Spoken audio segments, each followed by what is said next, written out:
வணக்கம். இன்னைக்கு நாம பார்க்க போற ஆளுமை தமிழ் சினிமால ஒரு மிகப்பெரிய சகாப்தம்னு சொல்லலாம். ஈரோடு மாவட்டம் கோபிச்செட்டிப்பாளையம் பக்கத்துல இருக்கிற வெள்ளக்கோயில் அப்படிங்கிற ஒரு சின்ன ஊர்ல இருந்து வந்து தன்னுடைய அசாத்தியமான உழைப்பாலையும் திறமையாலையும் தமிழ் சினிமாவோட உச்சத்தை தொட்ட ஒரு மாபெரும் கலைஞன் திரு கே பாக்யராஜ். அவரோட வாழ்க்கையையும் அந்த சுவாரஸ்யமான திரையுலக பயணத்தையும் பத்தின ஒரு விரிவான அரசல் தான் இது. வாங்க நேரடியா விஷயத்துக்குள்ள போலாம். சாதாரணமா ஒருத்தர் ஒரு துறையில சாதிக்கிறதே பெரிய விஷயம் இல்லையா? ஆனா இவரு நடிகர், அட்டகாசமான வசனகர்த்தா, திரைக்கதை ஆசிரியர், இயக்குனர், தயாரிப்பாளர், அப்புறம் பத்திரிகையாளர்னு பல அவதாரங்கள் எடுத்தார். இத்தனை தொப்பிகளை அணிந்து ஒவ்வொன்றிலும் மாபெரும் வெற்றி பெறுவது அப்படிங்கிறது ரொம்பவே அபூர்வமான ஒரு விஷயம். ஆனா அந்த சாதனையை அவர் ரொம்பவே அசால்ட்டா செஞ்சார். பகுதி 1, தொடக்கமும் குருவும். சென்னைக்கு வந்ததும் பாரதி ராஜா அவர்கள் கூட அவருடைய பயணம் எப்படி ஆரம்பிச்சதுன்னு பார்ப்போம். 1977 இயக்குனர் இமயம் பாரதிராஜா அவரோட முதல் படமான 16 வயது நிலை படத்துல ஒரு உதவி இயக்குனரா தன்னோட பயணத்தை ஆரம்பிச்சார். அடுத்து கிழக்கே போகும் ரயில் படத்திலையும் அசிஸ்டண்டா வேலை பார்த்துக்கிட்டே நடிகர் கவுண்டமணி கூட ஒரு சின்ன காட்சியும் வந்து போவார். அதுக்கப்புறம் சிகப்பூர் ரோஜாக்கள் படத்துல ஒரு வெயிட்டரா வெறும் 2 சீன்ல வந்திருப்பார். ஆனா அந்த 2 சீன்லயும் மக்கள் மனசுல பதிகிற மாதிரி நடிச்சதுதான் அவரோட ஸ்பெஷாலிட்டி. கேமராக்கு பின்னாடி நுணுக்கங்களை கத்துக்கிட்டே முன்னாடி சின்ன சின்ன வேடங்கள்ல தன்னை எப்படி செதுக்கிக்கிட்டார் அப்படிங்கிறதுக்கு இது ஒரு சிறந்த உதாரணம்.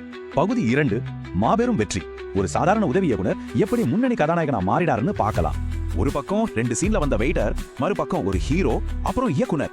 இந்த அசுர வளர்ச்சி எப்படி நடந்துச்சு தெரியுமா? புதிய வார்ப்புகள் படத்து மூலமா அவர் வசனகர்த்தாவாகவும் கதாநாயகனாகவும் தமிழ் சினிமாவுக்கு அதிகாரப்பூர்வமா அறிமுகமானார். அப்படியே அடுத்த கட்டமா 1979 சுவரில்லாத சித்திரங்கள் படத்துல இயக்குனராகவும் அவதாரம் எடுத்தார். இதுக்கெல்லாம் மேலா கன்னி பருவத்திலே படத்துல முரட்டுத்தனமான வில்லனா நடிச்சு ஊரெங்கும் பயங்கர ஃபேமஸ் ஆனார். ஹீரோ, வில்லன், இயக்குனர்னு தொட்டதெல்லாம் ஹிட் தான். பகுதி 3, திரையுலக பொற்காலம். பாக்ஸ் ஆபீஸ அவர் எப்படி ஆட்டி படைச்சாருன்னு பார்ப்போம்.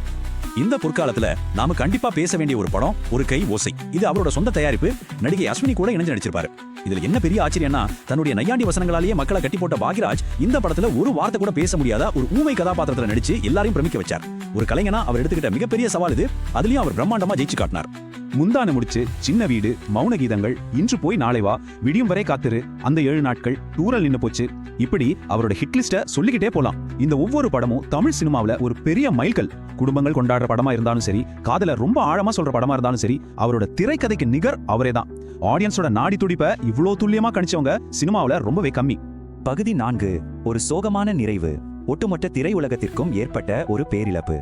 எந்த குரு கிட்ட அவர் சினிமாவை கத்துக்கிட்டாரோ அந்த இயக்குனர் இமயம் பாரதிராஜா அவர்கள் காலமான ஒரு வாரத்துக்குள்ளேயே அவருடைய சிஷ்யனான பாக்யராஜ் அவர்களும் காலமாகி இருக்கிற செய்தி திரையுலகினர் மத்தியில ஒரு மிகப்பெரிய அதிர்ச்சியையும் சொல்ல முடியாத சோகத்தையும் ஏற்படுத்தி இருக்கு. குருவும் சிஷ்யனும் சினிமாவுல ஒன்னாவே பயணிச்சாங்க. கடைசியில முடிவுலையும் ஒருத்தரை விட்டு ஒருத்தர் பிரியாம இணைஞ்சே போயிட்டாங்கன்னு தான் சொல்லணும். இது காலத்தின் மிக விசித்திரமான ஒரு சுழற்சி. திரையுலகிற்கு ஈடு செய்ய முடியாத ஒரு பேரிழப்பு. கே பாக்யராஜ் அவர்கள் நம்மளை விட்டு பிரிஞ்சாலும் அவர் உருவாக்கின திரைக்கதைகளும் அந்த யதார்த்தமான கதாபாத்திரங்களும் என்னைக்குமே நம்ம மனசுல வாழ்ந்துகிட்டு தான் இருக்கும். அவரோட இந்த அற்புதமான பயணத்தை பத்தின இந்த அலசல் உங்களுக்கு ரொம்பவே சுவாரஸ்யமா இருந்திருக்கும் நம்புறேன். இப்போ உங்ககிட்ட ஒரு கேள்வி. கே பாக்யராஜ் படத்துல உங்களுக்கு ரொம்ப பிடிச்ச படம் எது? அவரை பத்தின கூட மறக்க முடியாத நினைவுகள் என்ன? கமெண்ட் செக்ஷன்ல மறக்காம பதிவு பண்ணுங்க. உங்க கருத்துக்களை படிக்க நான் ரொம்ப ஆர்வமா காத்துக்கிட்டு இருக்கேன். இந்த அலசல் உங்களுக்கு பிடிச்சிருந்தா லைக் பண்ணுங்க, உங்க நண்பர்களுக்கும் ஷேர் பண்ணுங்க. அப்புறம் இது போல இன்னும் பல சுவாரஸ்யமான தகவல்களை தெரிஞ்சுக்க நம்ம சேனலுக்கு சப்ஸ்கிரைப் பண்ண மறக்காதீங்க. மீண்டும் அடுத்த ஒரு அட்டகாசமான அலசல் உங்களை சந்திக்கிறேன். நன்றி, வணக்கம்.